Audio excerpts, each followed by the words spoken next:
మహాగణుడవు మహోన్నతుడవు సర్వోన్నతుడైన మా ప్రియ పరలోకపు తండ్రి, మీ ఘనమైన శ్రేష్టమైన నామాన్ని బట్టి వేలాది వందనాలు చెల్లిస్తున్నాం.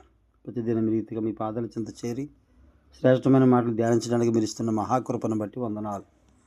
వాక్యం వింటున్న మా శ్రోతలందరినీ దీవించండి, దర్శించండి, బలపరచండి, ఆశీర్వదించండి, ఆరోగ్యాలతో నింపండి, సహాయం దయచేయండి. విదేశాల్లో ఉన్న మా బిడ్డలందరి కోసం ప్రార్థిస్తున్నాం. ఆరోగ్యమును శక్తిని డ్యూటీల విషయంలో వారి కాపుదలను మీరు దయచేయమని అడుగుతున్నాం. అలాగే ప్రభా, హాస్టల్ నుండి చదువుతున్న బిడ్డలు వారిని కూడా దీవించి ఆశీర్వదించి బలపరచండి. అలాగే డయాలిసిస్ చేసి చదువుతున్న బిడ్డలు వారిని కూడా దీవించండి. ఆరోగ్యంగా ఉన్న వారికి ఆరోగ్యము దయచేయండి. గర్భఫలం కావాల్సిన గర్భఫలాన్ని మీరు సిద్ధపరచండి. వివాహాలు కావాల్సిన వివాహాలను మీరు ఏర్పరచండి. అన్ని సంఘాలలో ఉన్న సకల పరిశుద్ధులకు మీ కాపుదల భద్రత ఇచ్చి నడిపించమని యేసయ్య పరిశుద్ధ నామంలో అడిగి వేడి ప్రార్థిస్తున్నాం తండ్రి, ఆమేన్. అందరికీ వందనాలండి. కీర్తన గ్రంథం 35వ కీర్తన 18వ చరణం వరకు మనం ధ్యానం చేస్తాం. ఈరోజు 19, 20 ఈ రెండు చరణాలు మనం ధ్యానం చేద్దామండి. నిర్హేతుకముగా నాకు శత్రువులైన వారిని నన్ను గూర్చి సంతోషింపనీయకము, నిర్నిమిత్తముగా నన్ను ద్వేషించు వారిని కన్ను గీటనీయకము.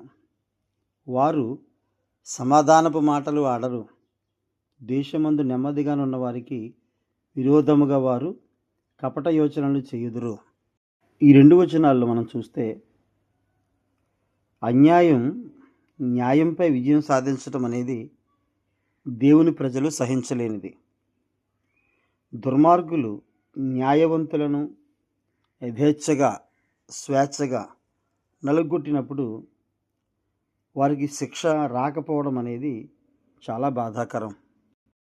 ఇందులో 19వ చరణంలో మనం చూస్తే అండి, నిర్నిమిత్తముగా నన్ను ద్వేషించు వారిని అనే ఈ మాటలు 35, 19లో ఉన్న మాటలు యేసు తనకు అన్వయించుకుంటూ ఆయన ఉదాహరించారు. యోహాను సువార్త 15వ అధ్యాయం 25వ వచనంలో ఈ పాత నిబంధన ప్రవచనాన్ని ఆయన అక్కడ జ్ఞాపకం చేసుకుంటూ ఉన్నారు. ఎందుకనంటే యేసుక్రీస్తు వారు చేసిన కార్యాలను బట్టి వాటిని బట్టి మిగిలినటువంటి శాస్త్రులు, పరిసయ్యులు, ప్రధాన యాజకులు వీళ్ళందరూ కూడా ఆయన్ని ద్వేషించడం మనం చూస్తాం. 24 నుంచి ఎవడనూ చేయని క్రియలు నేను వారి మధ్య చేయకుండినెడల వారికి పాపం లేకపోవును. ఇప్పుడైతే వారు నన్నును నా తండ్రిని చూచి ద్వేషించి ఉన్నారు. అయితే నన్ను నిర్హేతుకముగా ద్వేషించరి అని వారి ధర్మశాస్త్రములో రాయబడిన వాక్యము నెరవేరినట్లు ఎలాగూ జరిగెను. నన్ను నిర్హేతుకముగా ద్వేషించిరి అంటే మెస్సయాను గురించిన ప్రవచనం ఈ 19వ చరణం అన్న విషయం, కీర్తనలు 35, 19వ చరణం అన్న విషయం మనకి అర్థమవుతూ ఉంది. కాబట్టి నిర్నిమిత్తముగా కారణం లేకుండా ద్వేషించేటువంటి వాళ్ళు ఏ కారణమో ఉండదండి. ఉరకనే వాళ్ళంటే ద్వేషం, అసూయ, పగతో నిండిపోతూ ఉంటారు. మిగిలినటువంటి వారు యథార్థంగా జీవించే వారిని, నిజాయితీగా జీవించే వారిని, మంచిగా ఉన్నవారిని చూసి కారణం లేకుండానే చాలామంది శత్రువులు తయారవుతారు, ద్వేషిస్తారు, వాళ్ళని అసహించుకుంటారు. ఇక 20వ చరణం చూస్తే దేశమందు నెమ్మదిగా ఉన్నవారికి అనే పదజాలం పాత నిబంధనలో ఇక్కడ ఒక్కచోట మాత్రమే కనబడుతుంది. ఇది దేవుడు తన ప్రజలకు దేశములో సమాధానమిస్తానని వాగ్దానం చేశాడు. కాబట్టి ఇది ఆయన పట్ల విశ్వాస విధేయతలను చూపే వారిని వర్ణిస్తుంది. లేవీకాండం 26:6లో మనం చూస్తే అండి, లేవీకాండం 26:6 ఆ దేశములో నేను మీకు క్షేమము కలుగజేసేదను, మీరు పండుకొనున్నప్పుడు ఎవడునూ మిమ్మును భయపెట్టడు. ఆ దేశములో దుష్టమృగములు లేకుండా చేసేదను, మీ దేశంలోనికి ఖడ్గము రాదు, మీరు మీ శత్రువులను తరిమెదరు, వారు మీ ఎదుట ఖడ్గము చేత పడెదరు. ఆయన ఎంత చక్కని మాట ఇస్తున్నాడు చూడండి, వాగ్దానం. ఆ దేశంలో నేను మీకు క్షేమం కలుగజేసేదను. దేవుడు మనం ఎక్కడుంటే అక్కడ ఆయన క్షేమాన్ని కలుగజేసేవాడుగా, దేశంలో నెమ్మదిని కలుగజేసేవాడుగా ఆయన మనకి వాగ్దానం ఇస్తూ ఉన్నాడు. మామూలుగా నెమ్మదిని లేదా ప్రశాంతతను సూచించేటువంటి సమాధానము అనేటువంటి మాట మనం చూస్తాం బైబిల్లో. హెబ్రీ భాషలో మనం షలోమ్ అని పిలుస్తాం. షలోమ్ అనగా సమాధానము అని అర్థం. ఈ షలోమ్ అనే పదం ఈ వచనంలో మొదటి లైన్లో మనకి కనిపిస్తూ ఉంది. కాబట్టి శత్రువుల విషయంలో వాళ్ళు ఏ రీతిగా, మనం శత్రువులు అనుకోకపోయినా వాళ్ళు మనల్ని శత్రువులుగా అనుకొని కారణం లేకుండానే శత్రువులు తయారవుతూ ఉంటారు. ఏమీ లేదండి, మంచిగా జీవించినా కూడా మంచిని సహించలేని వారే శత్రువులుగా తయారవుతుంటారు. నిర్హేతుకముగా వారు నాకు శత్రువులయ్యారు, నన్ను గూర్చి వారిని సంతోషింపనీయకము. నిర్నిమిత్తముగా వారు నన్ను ద్వేషిస్తున్నారు, కన్ను గీడుతున్నారు. వారు సమాధానపు మాటలు ఆడరు. దేశంలో నెమ్మదిగానున్న వారికి విరోధంగా వాళ్ళు కపట యోచనలు చేయుదురు. చాలా భయంకరమైన ఆలోచనలు ఆలోచిస్తారు. ఏ విధంగా ఇతరులను నాశనం చేయాలి, ఇతరులను ఏ విధంగా ఇబ్బంది పెట్టాలనేటువంటి ఆలోచనలు చాలామంది ఆలోచిస్తూ ఉంటారు.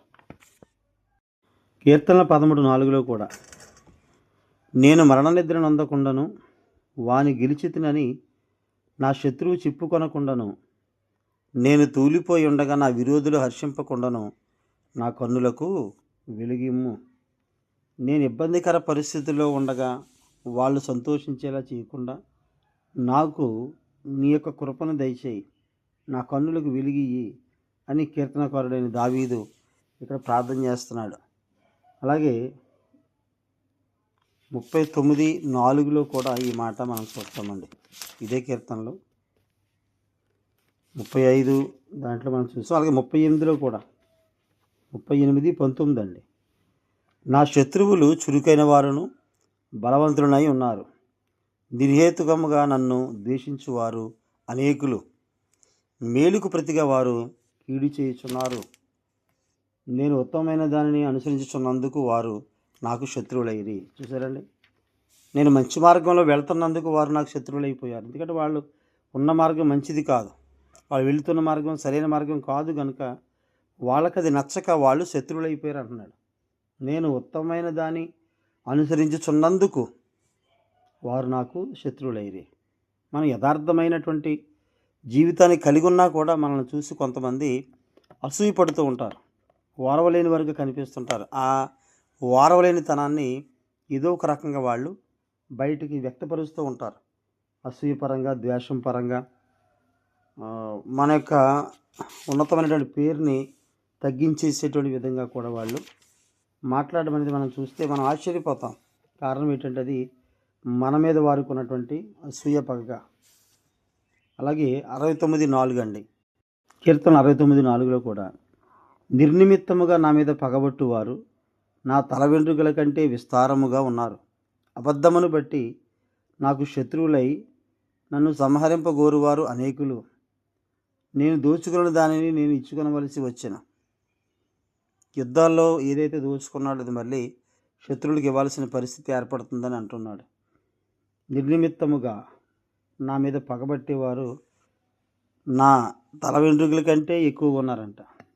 అంటే శత్రువులు ఇదివరకు ఏదైనా మంచి పని చేస్తే ఆ మంచి పని చూసి నలుగురు మిత్రులు మనకి ఏర్పడేవారు, నలుగురు మిత్రులు మనల్ని మెచ్చుకునేవారు.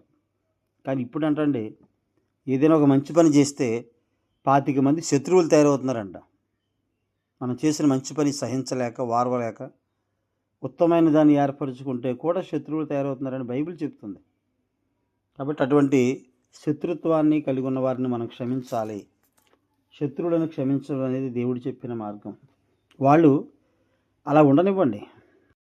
నిన్ను గూర్చి బాధపడేవారు, నిన్ను గూర్చి ఇబ్బంది పడేవారు, వాళ్ళు అలాగే ఉండనివ్వండి. మనం ఎదుగుతూ ముందుకు వెళ్ళిపోతాం, వాళ్ళు ఇంకా అక్కడే ఉంటారు. ఎదుటి వాళ్ళని ఎవరో ఒకరిని విమర్శించుకుంటూ, ఎవరో ఒకరిని అసహించుకుంటూ, ద్వేషించుకుంటూ వాళ్ళ మార్గంలో అక్కడే ఉంటారు. ఉత్తమైనదని ఏర్పరచుకున్న మనం ముందుకు వెళ్ళిపోతాం. కాబట్టి శత్రువులు ఎంతగా వర్ధిల్లేలా చూసినా కూడా, మనల్ని ఎంత ఇబ్బంది పెట్టినా కూడా దేవుడు మనల్ని రక్షిస్తూ ఉంటాడు. కాబట్టి శత్రువుల కోసం ప్రార్థన చేద్దాం, వారిని క్షమిద్దాం. దేవుడు తన మాటలు దీవించును గాక. ఆమేన్. అందరికీ వందనాలండి.